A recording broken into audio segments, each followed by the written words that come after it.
কেমন আছেন আপনারা? নাহমাদুহু ওয়া নুসাল্লি আলা রাসূলিহিল কারীম। আম্মা বা'দ, ফাআউযু বিল্লাহি মিনাশ শাইতানির রাজীম। বিসমিল্লাহির রাহমানির রাহিম।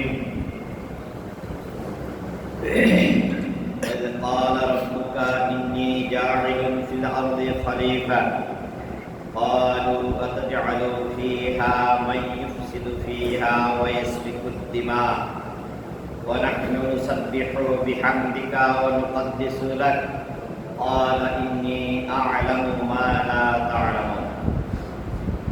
وقال تعالى في شان رسول الله صلى الله عليه وسلم إن الله وملائكته يصلون على النبي يا أيها الذين آمنوا صلوا عليه وسلموا تسليما. সকলে মুহাব্বতের সাথে দুরূদ শরীফ পড়েন। আল্লাহুম্মা সাল্লি আলা মুহাম্মদ ওয়া আলা আলি মুহাম্মদ কামা সাল্লাইতা আলা ইব্রাহিম ওয়া আলা আলি ইব্রাহিম ইন্নাকা হামিদুম মাজিদ।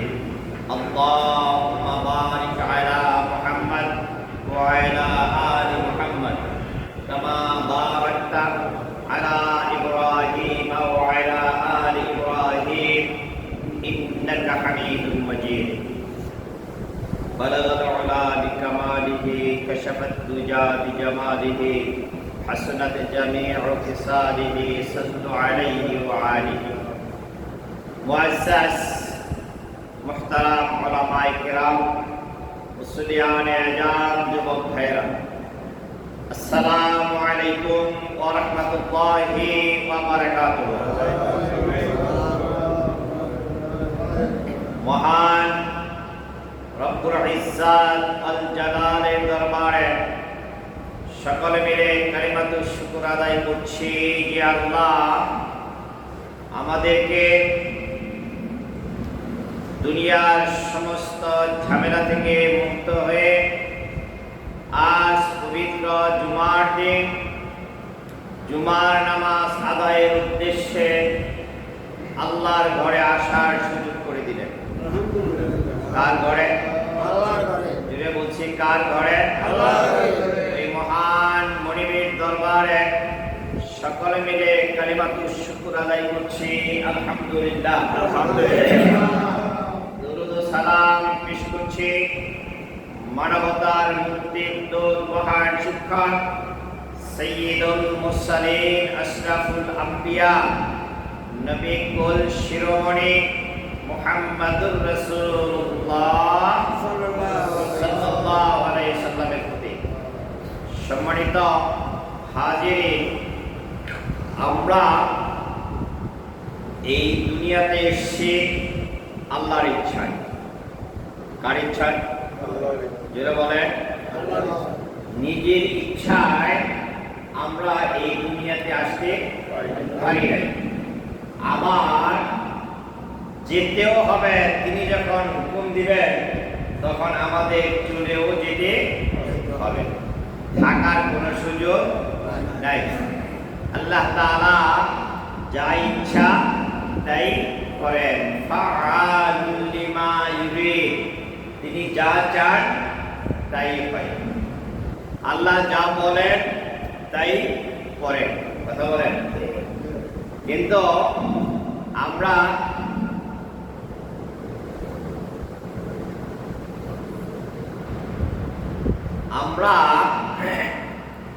বলি একটা, করি আর একটা। কি বলেন? ঠিক কিনা? বিপদে পড়লে কথা একরকম, বিপদ থেকে উদ্ধার হয়ে গেলে গায় আরেক রকম। যখন বিপদে থাকি তখন খালি আল্লাহ আল্লাহ, আর বিপদ থেকে মুক্ত হয়ে গেলে আর আল্লাহর কথা মনে থাকে না। আমি কি বানিয়ে বললাম না বাস্তবতা আছে? দরিদ্র অবস্থায় একরকম, টাকা পয়সা হয়ে গেলে একরকম, নির্বাচনের আগে একরকম, নির্বাচনের পরে আরেক রকম। ঠিক আছে না ভাইদের আমার কথা? কিন্তু আল্লাহ তাআলা যা বলেন তাই করেন সুবহানাল্লাহি ওয়া বিহামদিহি সুবহানাল্লাহিল আযীম। তিনি এই দুনিয়াতে আমাদেরকে পাঠায়া আমাদের চলার জন্য, আমাদের যেভাবে চললে আমরা এই দুনিয়াতে শান্তি ভোগ করতে পারবো, চুরিও হবে না, রাহাজানি হবে না, মারামারি হবে না, কাটাকাটি হবে না, বিধান কে দিলেন? আল্লাহ। যে বলেন যে যিনি আমাদেরকে সৃষ্টি করেছেন তিনিই তো এই মানুষকে চলার জন্য বিধান দিবেন, ঠিক কি না? মানুষ যখন নিজেরা নিজেদের শান্তির জন্য চেষ্টা তদবির করে নিজেরা তা ব্যবস্থাপনা আইন প্রণয়ন করে, তখন সেখানে আর শান্তি আসতে পারে না। কারণ হলো বানাইছেন আল্লাহ, শান্তির ব্যবস্থা করে দিবেন আল্লাহ। বিশ্বনবী মুহাম্মদুর রাসূলুল্লাহ সাল্লাল্লাহু আলাইহি ওয়াসাল্লাম তিনি দুনিয়াতে ছিলেন 63 বছর। কত বছর? 63 বছর। তিনি যখন নবুয়ত পাইলেন, নবুয়ত পাওয়ার আগ পর্যন্ত তিনি দেখেন মক্কার মানুষগুলো জোরজার, মুল্লুকতার, রাহাজানি, মারামারি, কাটাকাটি এই ধরনের কাজের মধ্যে ব্যস্ত। মহিলারা ছিল ভোগের সামগ্রী, আর মেয়ে হলে তাদেরকে জিন্দা কবর দাও। তিনি চিন্তা করলেন আবার এই মানুষ নিজেরা মূর্তি বানায়া তারই পূজা করে। গেছে না এই সময় একটা মক্কা ঘরে, যেই ঘরে মানুষ, যেই ঘরের থেকে মানুষ ঘুরে নামাজ পড়ে, এই মক্কা ঘরের ভিতরেই 360টা মূর্তি তারা ঢুকাইছে।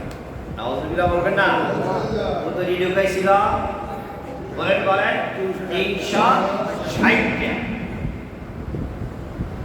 বিশ্বনবী মুহাম্মদ রাসূলুল্লাহ সাল্লাল্লাহু আলাইহি সাল্লামের কাছে যখন কোরআন আসলো, এই কোরআন নিয়ে 13 বছর মেহনত করলেন মক্কার বুকে। কত বছর? 13 বছর মেহনত করলেন। আর এই 13 বছরের ভিতরে 13 বছর পর্যন্তই এই মক্কা কাবা ঘরের ভিতরে মূর্তি আছে, বিদ্যমান আছে। যেই মানুষগুলো রাসূল সাল্লাল্লাহু আলাইহি সাল্লামের চরিত্রে মুগ্ধ হইয়া তাকে উপাধি দিলেন আল আমিন। উপাধি কি দিলেন? আল আমিন। রাসূল যখন আল্লাহর বাণী পাইলেন, আল্লাহর কোরআন পাইলেন, কোরআন নিয়ে যখন মানুষকে তার সমাজ গঠনের জন্য, তার দাসত্বের জন্য, আল্লাহর দাসত্বের জন্য দাওয়াত দিতে লাগলেন, তখন কি এই মক্কার মানুষ তাকে আর ভালো চোখে দেখেছে? না। এর আগ পর্যন্ত ভালোই আছে। আল্লাহর কোরআন পাওয়ার আগ পর্যন্ত আমার নবী জনগণের কাছে ভালোই ছিল। যখন কোরআন নিয়ে কথা বলতে লাগলেন, তখনই আস্তে আস্তে তার থেকে তার নিজের জাতীয়, নিজের বংশের মানুষগুলো দূরে সরতে আরম্ভ করলো। কথা বলেন ঠিক কিনা? আবুল আহাব রাসূলের আপন চাচা। আবুল আহাবকে রাসূলের আপন চাচা। পর্যায় এরকম হলো যে তিনি মক্কা থেকে তাকে মক্কার দেশে আর তাকে থাকতে দিল না, তাকে বিতাড়িত করে দিলেন। গেলেন কোথায়? মদিনায়। গেলেন কোথায়? মদিনায়। মদিনার মানুষ তাকে প্রশ্রয় দিল, তাকে সহযোগিতা করল। সেখানে মেহনত করলেন 10 বছর। কয় বছর? 10 বছর মেহনত করে তিনি একটা রাষ্ট্র গঠন করলেন। মদিনার ইসলাম বলে না, মদিনার ইসলাম।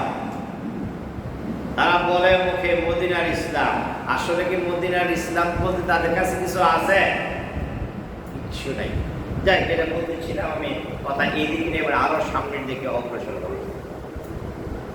এই কোরআন 10 বছর যখন মেহনত করলেন, মেহনত করার পরে এই দেশটা, ওই দেশটা একটা শান্তির দেশে পরিণত হয়ে গেল। বলেন সুবহানাল্লাহ। রাসূলের মেহনত কয় বছর? 23 বছর। কয় বছর? কি দিয়া? কোরআন দিয়া। কি দিয়া? কোরআন দিয়া।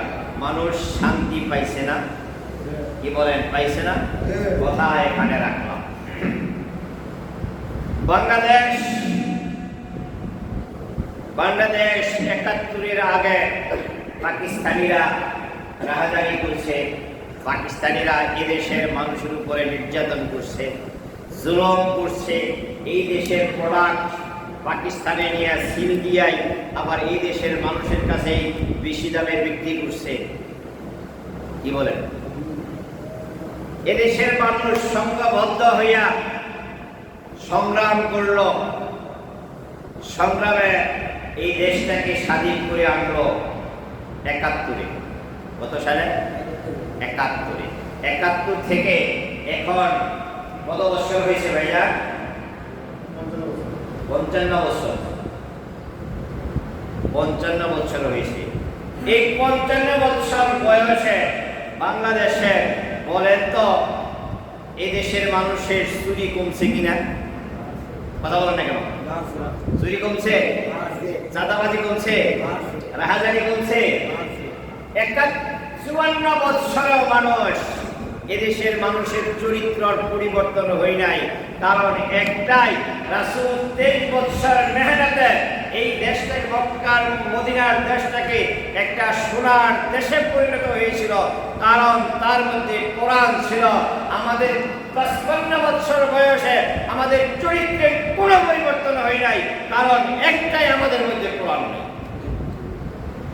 কথা বলেন ঠিক কিনা? বিশ্বনবী মুহাম্মদুর রাসূলুল্লাহ সাল্লাল্লাহু আলাইহি ওয়াসাল্লাম দুনিয়া থেকে যখন চলে যাবেন, তার থাকা অবস্থাতেই ইমামতির দায়িত্ব দিলেন আবু বকরকে। মক্কার মানুষ সাহাবা আজমাইন অত্যন্ত রিকোয়েস্ট করে বিশ্বনবীর সাহাবী হযরত আবু বকরকে ইমামতির মুসাল্লায় বসাইয়া দিলেন। তিনি দাঁড়ালেন, আবার বসে পড়লেন, দাঁড়ালেন, আবার বসে পড়লেন। বললেন, ও আমার জনগণ, আমার সাহাবারা, বিশ্বনবী যেই মুসাল্লায় নামাজ পড়েছেন, আমার ওই যোগ্যতা নাই, আমি ওই মুসাল্লায় দাঁড়াইয়া ইমামতি করতে পারবো না। সাহাবা আজমাইন বারবার রিকোয়েস্ট করার পরেও তিনি দাঁড়ান, আবার বসে পড়েন। মা আয়েশা সিদ্দিকা রাদিয়াল্লাহু তাআলা আনহা বিশ্বনবীকে জানান, হুজুর, আমার আব্বা তো সহজ সরল মানুষ, দুর্বল মানুষ, তিনি যে ইমামতি করতে পারছেন না, কাজেই তার জায়গাতে, যেই জায়গায়, যেই মুসাল্লায় আপনি ইমামতি করেছেন, জনাব আব্বা বলতেছে ওমরকে দেওয়ার জন্য আপনি ওমরকে দিয়া ওই জায়গায় নামাজ পড়ান। বিশ্বনবী বলেন, তোমরা কি পরিশ্রমের মতো হতে যাচ্ছ নাকি? আমি নবী জিন্দা থাকার পরেও আমি যা বলি তোমরা তার বিপরীতে কোনো চিন্তা করো, এই চিন্তা করার কোনো সুযোগ নাই। ইমামতির দায়িত্ব আবু বকরকে পালন করা লাগবে। আবু বকর ইমাম হলেন। রাসূল দুনিয়া থেকে চলে গেলেন। আবু বকরের নাম হলো খলিফাতুল রাসূল। দেখি খলিফাতুর রাসূল মানে রাসূলের খলিফা। একটু চিন্তা করুন, তিনি যখন বয়োবৃদ্ধ হয়ে চলে গেলেন, দায়িত্ব আসলেন হযরত ওমর রাদিয়াল্লাহু তাআলা আনহুর কাছে।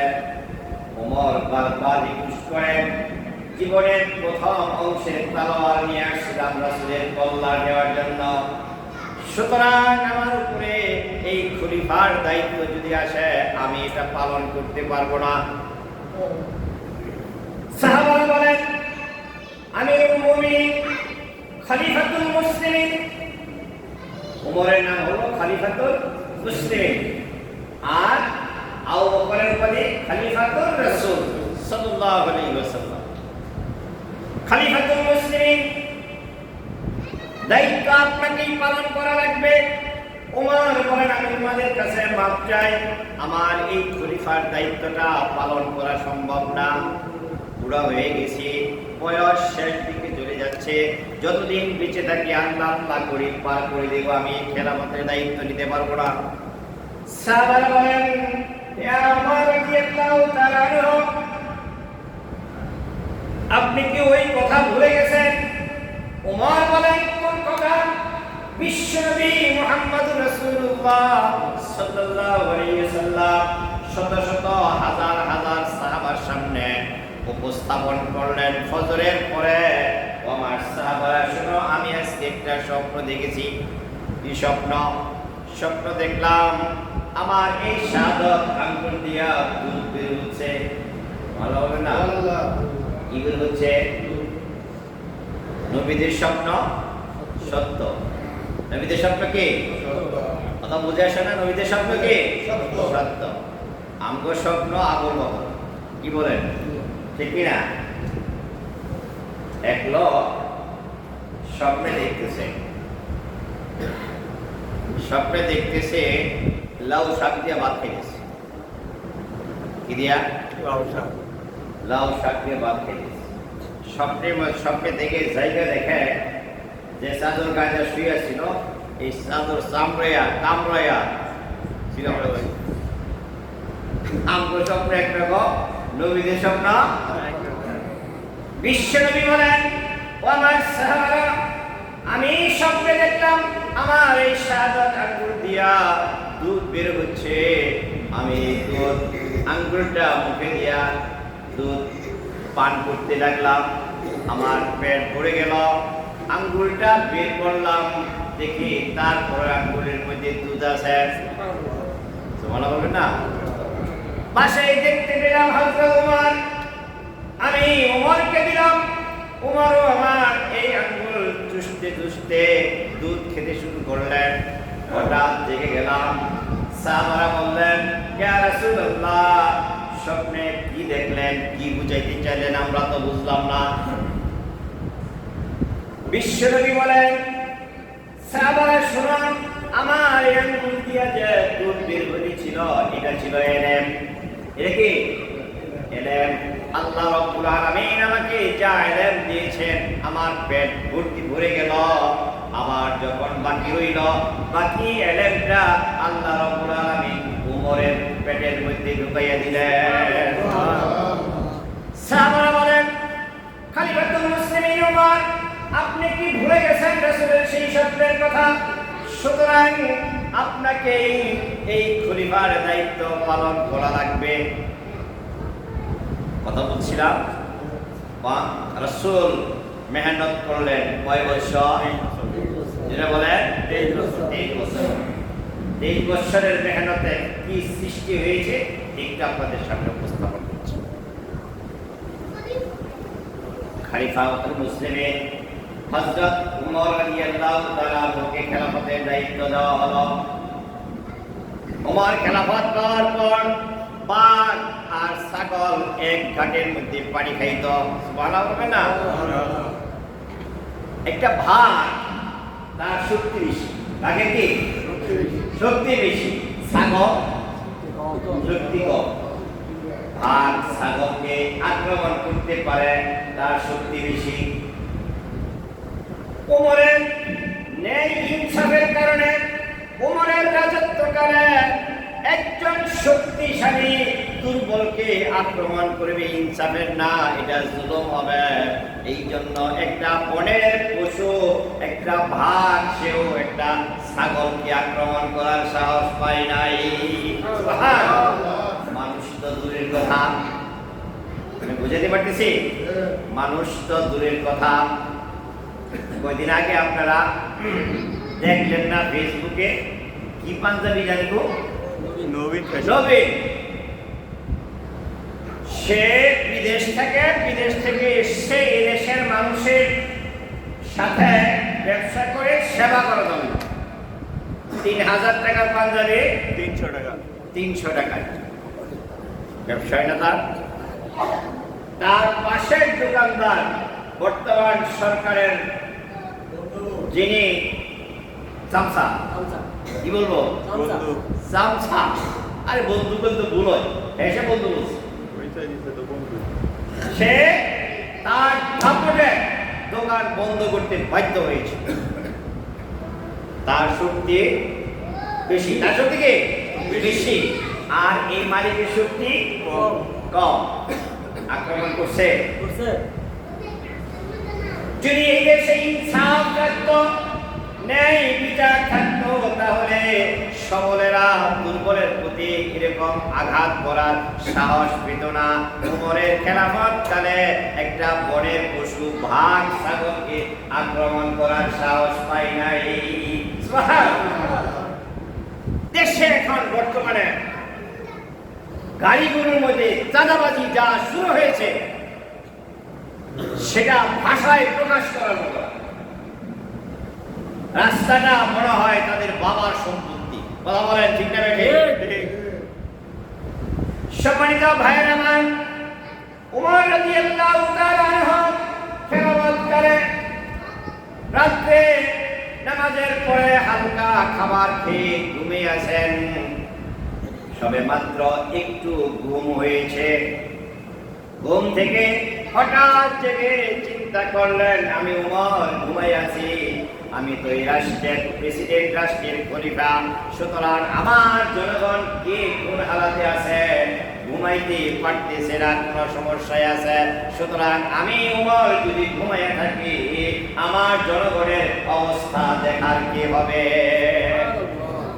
দৌড়ালেন, চললেন এলাকায়। তিনি একটা চাবুক হাতে নিয়ে একা একা রাষ্ট্রের মধ্যে চলতে লাগলেন। দেখলেন বহু দূরে একটা তাঁবুর মধ্যে মিট মিট মিট মিট করে আলো জ্বলছে। তিনি সেখানে গেলেন, কোনো লোকজন নাই, কেউ নাই। যাওয়ার পরে দেখতে পেলেন দুইটা বাচ্চা কান্না করছে, মা মা মা গো, আজকে 2টা দিন হয় কোনো কিছুই খাবার আমাদের বাইকে নাই। ছিলাম তো কাফেরের রাষ্ট্রে, তুমি তো বলেছিলাম মুসলমানের রাষ্ট্রে, উমরের রাষ্ট্রে গেলে সেখানে খাবার পাওয়া যাবে। দুপুরে এখানে চলে আসলাম, আজও পর্যন্ত আমাদের খাবারের ব্যবস্থা নাই। তাহলে মুসলিম রাষ্ট্র আর কাফেরের রাষ্ট্র পার্থক্যটা কোথায়? শুনতেছেন কে? বলেন কে? ও মা, তুমি কেমন মুসলমানের দেশে আসলাম, দুপুর ঘড়িয়া রাত্র চলে আসলো, এখন পর্যন্ত উমরের রাষ্ট্রে আইসা কোনো খাবার পাইলাম না, তাহলে মুসলমানের রাষ্ট্রে আইসা আমাদের লাভ কি হলো? উমর শুনে কিছু না বলে দৌড়াইয়া তিনি তার রাজ কোষাগারের মধ্যে চলে গেলেন।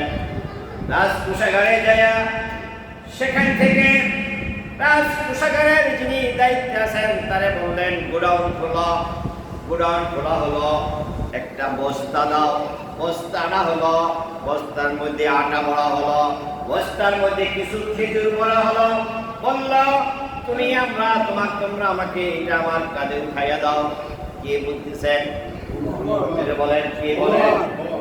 আশপাশে দেখেন 2জন কর্মচারী চলে এসেছেন।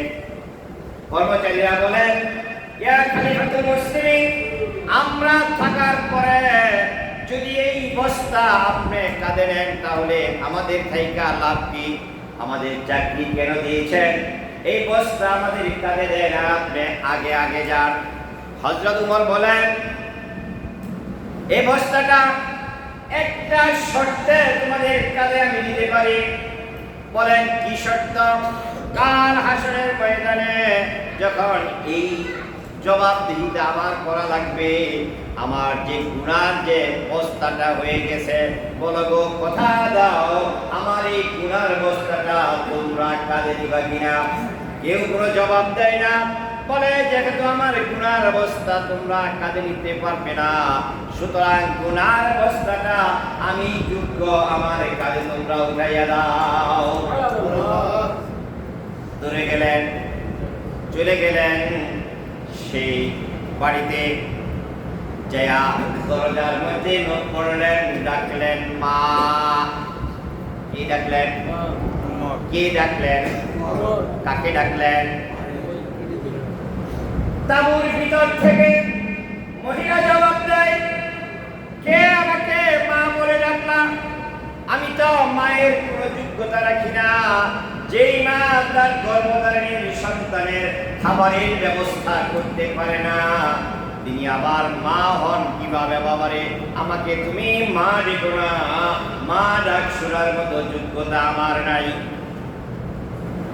ওমর বলেন, আপনি দরজাটা খুলেন, দেখেন আমি একজন মানুষ দাঁড়ায় আছি, আপনার জন্য আমি এসেছি। দরজা খুলে দেখে পুরো মানুষ, তাদের মধ্যে একটা অবস্থা আছে। ওমর বলেন, মাগো অনুমতি দিলে এই ব্যাগটা আমি খুলতে চাই। অনুমতি দেওয়া হলো, খুললো। খুলে দেখে এর মধ্যে আটা আছে। ওমর নিজের হাতে আটা এই মহিলার হাতে তুলে দিলেন। মাগো 2টা রুটি বানাও। 2টা রুটি বানানো হলো।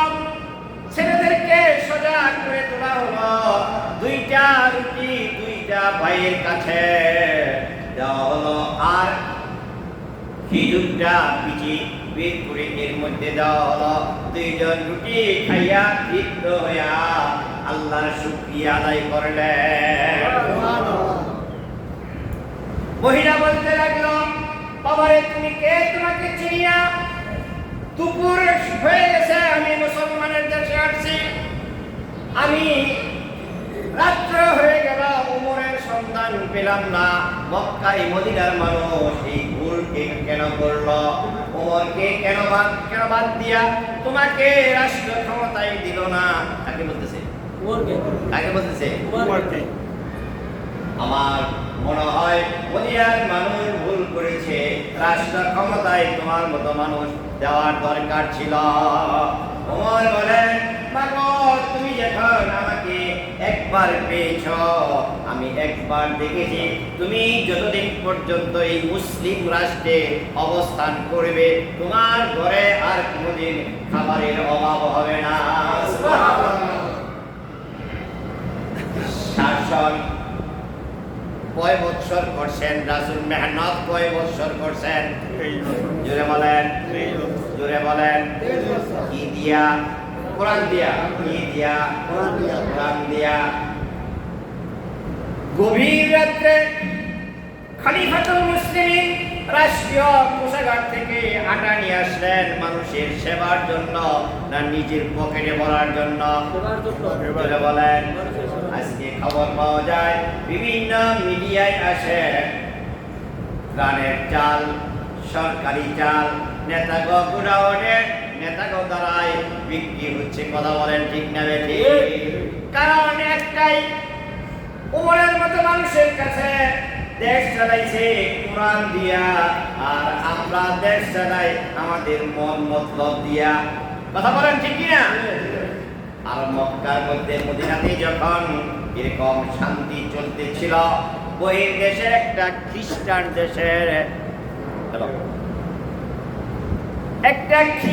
দেশের লোক দেখার জন্য কৌতূহল হলো। তারা জানতে পেরেছে মদিনাতে এমন একটা রাষ্ট্র গঠন হয়েছে, যেই রাষ্ট্রের একটা কুকুর পর্যন্ত না খাইয়া থাকে না। সুবহানাল্লাহ বলেন না? একটা কুকুরও না খাইয়া থাকে না। মানুষ শান্তিতে ঘুমায়, রাতের বেলায় দরজা বন্ধ করা লাগে না। কোনো চুরি নাই, ডাকাতি নাই, দর্শন নাই, রাজানি নাই, চাঁদাবাজি নাই। এমন একটা রাষ্ট্রের সংবাদ যখন সারা বিশ্বে ছড়িয়ে পড়েছে, একজন খ্রিস্টানের দেখার কৌতূহল হলো কেমন রাষ্ট্রপ্রধান তার রাষ্ট্র চালায়। তিনি ঘুরতে ঘুরতে আসলেন মদিনাতে। কোথায় কোথায় আসলেন? মদিনার এক লোকের কাছে জিজ্ঞেস করেন, আপনি কি মদিনাবাসী কিনা? তিনি বলেন, হ্যাঁ আমি মদিনাবাসী।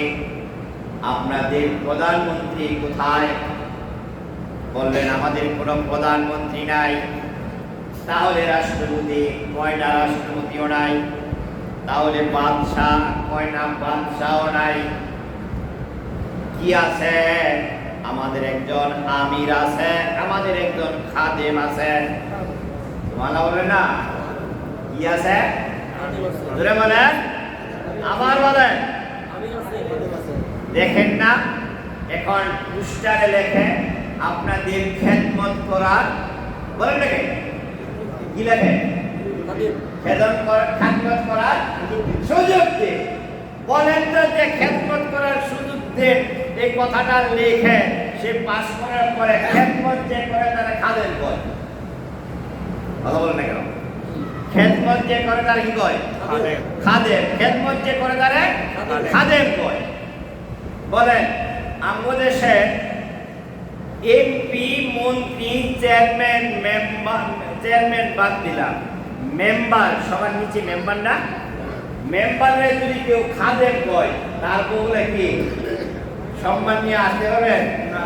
মেম্বার লোকে চা খাইতে বসেন, ও খাদেম সাহেব একটা চা দেন, এক কথা বলে বোঝাই পারবেন? হ্যাঁ, মারপিট শুরু করছে, কিন্তু হ্যাঁ কিন্তু লেখছে খেদমত করা এই লেখছে না। এখন যদি তারা খাদেম কন তাহলে কি তার বোঝাই পারবেন? বাদ দিলেন মেম্বার। একটা এমপি রে যদি কেউ খাদেম কয় কইতে দেরি, জেলখানায় যেতে দেরি হতো না। কথা বলেন ঠিক কিনা? তিনি বললেন আমাদের একজন আমির আছে, বলেছে কথা, আমাদের একজন খাদেম আছে। আবার ওই খ্রিস্টান জিজ্ঞেস করলেন আপনাদের আমিরের, আপনাদের খাদেমের বাসস্থানটা কোথায়, তার ভবনটা কোথায়, তার কার্যালয়টা কোথায়, কোথায় তিনি ঘুমান, কোথায় তিনি থাকেন? মদিনাবাসী জবাব দেয় আমাদের খাদেম তিনি থাকেন ওই জায়গায়, ওই যে তাকায় দেখেন মাটির ঘর আর উপরে খেজুর পাতার ছানি। ঘর কিসে? খেজুর পাতার ছানি। তিনি দেখে আশ্চর্য হয়ে গেলেন আর জানতে চাইলেন এখন তিনি কোথায় আছেন, তাকে একটু দেখতে এসেছি। মদিনাবাসী জবাব দেয় জানা নাই কোথায় আছে, একটু আগে এই এলাকায় ছিল, এদিকেই তো ছিল। আমার মনে হয় ওই যে বনের দিকে চলে গেছে, ওই মরুভূমির দিকে গেছে। তিনি আস্তে আস্তে ওমরকে দেখার জন্য ওই মরুভূমির দিকে গেছেন। যে দেখেন তিনি তার চাবুককে মাথার নিচে দিয়া ঘুমাই আছেন। ভালো হবে না? একটা খেজুর গাছ, খেজুর গাছের নিচে তিনি ঘুমাই আছেন।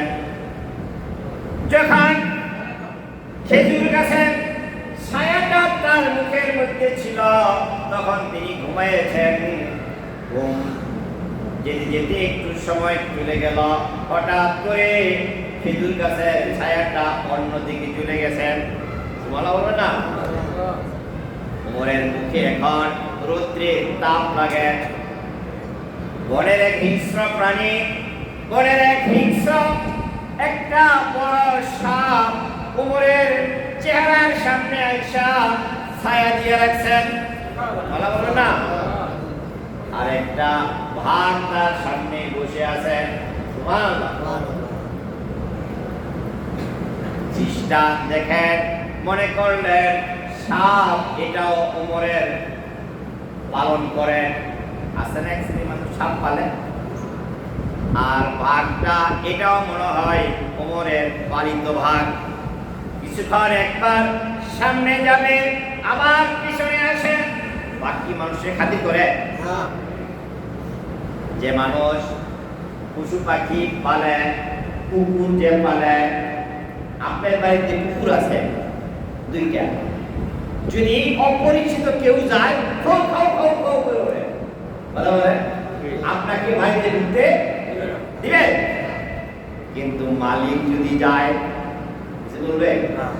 মালিক গেলে এই মালিকের সামনে যাইয়া লেজটা নাড়াচাড়া করে বলতে চাই কোথায় গেছিলেন আপনি, দীর্ঘ সময় আসেন না, আপনার জন্য আমি খাই না। আসেন এরকম? মালিক আইসা তারে কিছু খাবার দেয়।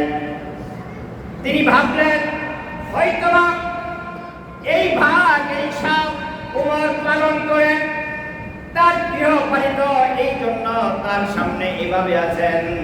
সুতরাং আমাকে দেখলে তো সে আক্রমণ করবে, যাবে আসবে, সামনে যায় আবার পিছনে যায়। হঠাৎ করে ওমরের ঘুম ভেঙে গেল, আর ওমরের ঘুম ভাঙার সাথে সাথে সাপ সাপের রাস্তায় আর বাঘ বাঘের রাস্তায় বনের ভিতরে চলে গেলেন। তিনি সজাগ হলেন, মানুষটাকে দেখলেন, দেখার পরে একটু হাসি দিয়ে বললেন, ভাই আপনাকে তো এদেশে কোনোদিন দেখি নাই, মনে হইল আপনি পাশের কোন রাষ্ট্র থেকে আসছেন, পাশের কোন দেশ থেকে আসছেন, পরিচয় বলেন। তিনি পরিচয় দিয়ে বললেন, হ্যাঁ আপনি যা চিন্তা করেছেন কথাটা শুনে, আমি এই দেশের জনগণ না, আমি পার্শ্ববর্তী দেশ থেকে এসেছি এ দেশের প্রধানমন্ত্রী হযরত ওমরকে দেখার জন্য। আপনি কি বলতে পারেন হযরত ওমর কোথায় আছে? সুবহানাল্লাহ। ওমর রাদিয়াল্লাহু তাআলা আনহু এখানে বালি মনে হলো না? যেখানে শোয়া ছিল সেখানে কোনো বিছানা নাই, বিছানা ছাড়া বালুর মধ্যে শুয়ে আছে। এপাশ ওপাশ দেখি পরিষ্কার করে বললেন, ভাই তুমি যে উমরকে দেখতে এসছো সেই হতভাগা উমর আমি নিজেই। সুবহানাল্লাহ। বিদেশি জিজ্ঞেস করলেন, ঘুমান কেন? এখন তো ঘুমের সময় না। খলিফা ওমর জবাব দেয়, ভাই রে গতকাল রাতে আমি তেমন ঘুম যাইতে পারি নাই, যখন একটু ঘুমাইছিলাম তখনই আমার হঠাৎ করে মনে পড়লো আমি ওমর ঘুমাইয়া থাকি, আমার দেশের জনগণ ঘুমাতে পারলো কিনা এটা দেখা দরকার। এই জন্য সারা রাত জেগে জেগে আমি এলাকার পাহারা দিয়েছি, এই জন্য আমি এখন দিনের বেলায় একটু ঘুমাইয়া গেলাম। জিজ্ঞেস করলেন, ভাই তোমার দেশের জনগণ এভাবে আমাদের তো শান্তিতে কেমনে ঘুমায়?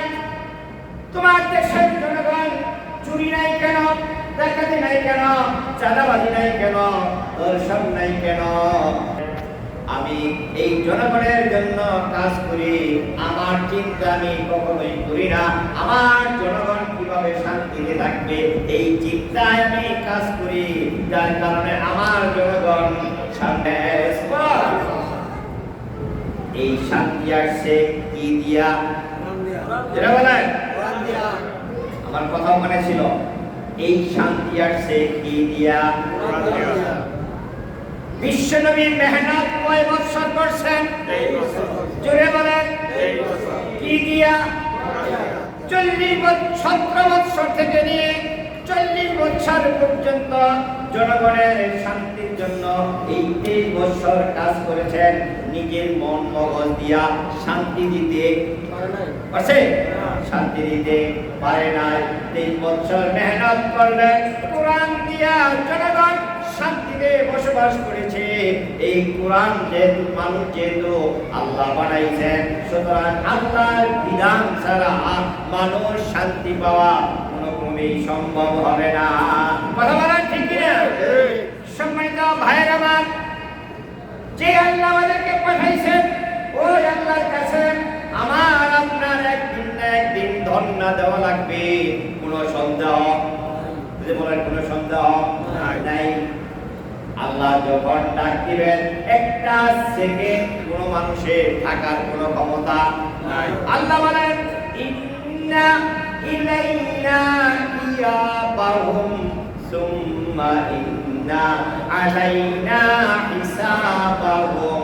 ও পৃথিবীর মানুষ, তুমি ভালো করে শুনে রাখো, আমি আল্লাহ তোমাকে এই দুনিয়ায় পাঠিয়েছি, আবার যখন ডাক দিব একটা সেকেন্ড তোমার থাকার কোনো ক্ষমতা নাই। কথা বলেন ঠিক কিনা?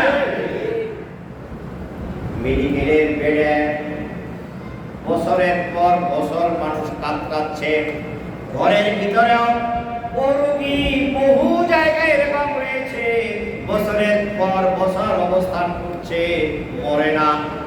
আছে না ভাই? মরে না। সেলার দিয়ে রাখছে, মুখ দিয়ে কিছু খাইতে পারে না, জুস বানাইয়া, মুরগির জুস বানাইয়া, পুষ্টবান জুস বানাইয়া এগুলো তাদের নাক দিয়া খাওয়ায়। এরকম রোগী আছে না নাই? শত শত রোগী এরকম আছে, তার বাসায় তাকে ব্যবস্থা করে রাখছেন, মরে না। কিন্তু এগুলো দেখা গেছে যা খেয়েছে এক চুমুক খেয়েছে আর এক চুমুক সে দিতে পারে নাই। এরকম রেকর্ড আছে না নাই? সম্মানিত ভাইরা, এর দ্বারা আল্লাহ বুঝাতে চাইলেন, ও পৃথিবীর মানুষ, কিসের ভরসায়, কিসের চিন্তায়, কিসের সাহসে তুমি আমার নাফরমানি করো?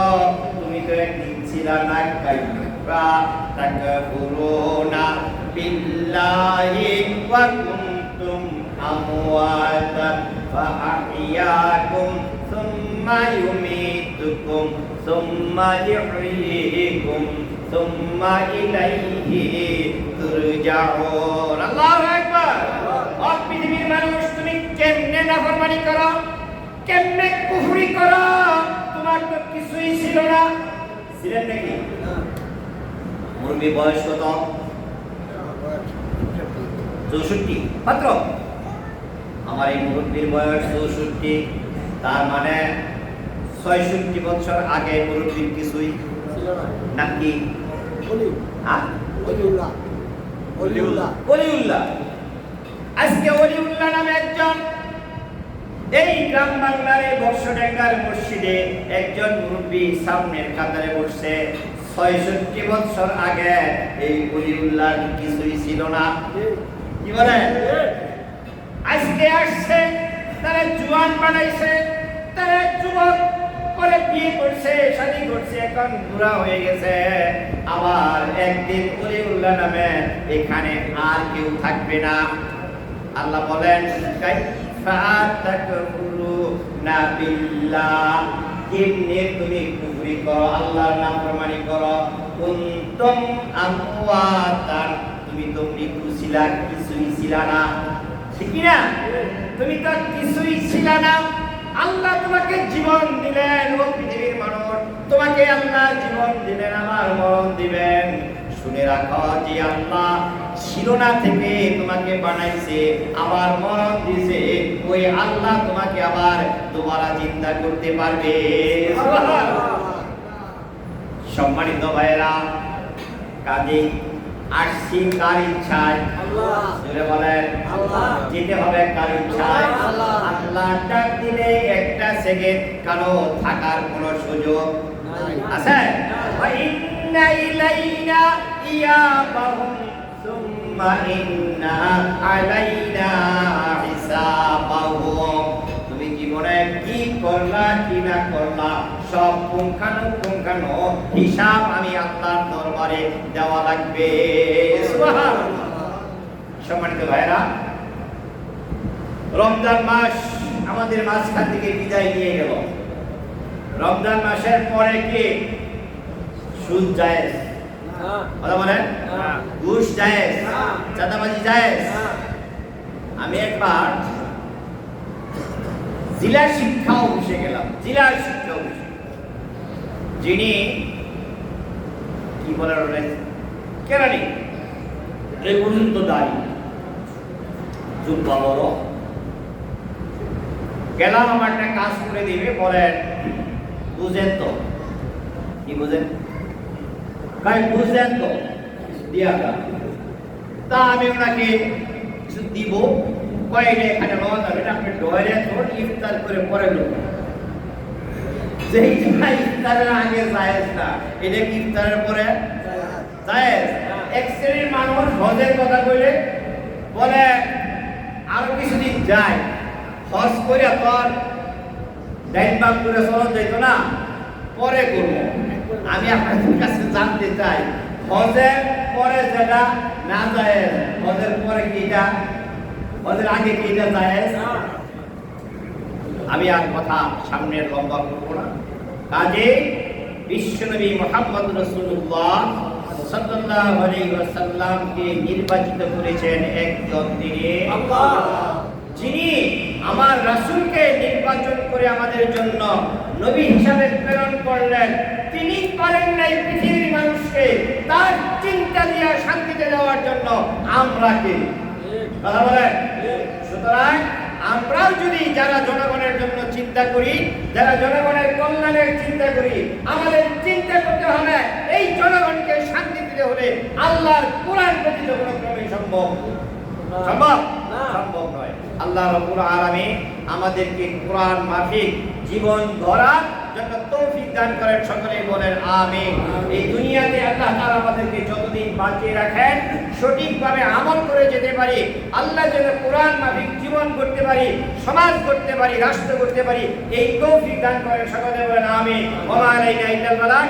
আসসালামু আলাইকুম ওয়া রাহমাতুল্লাহি ওয়া বারাকাতুহু।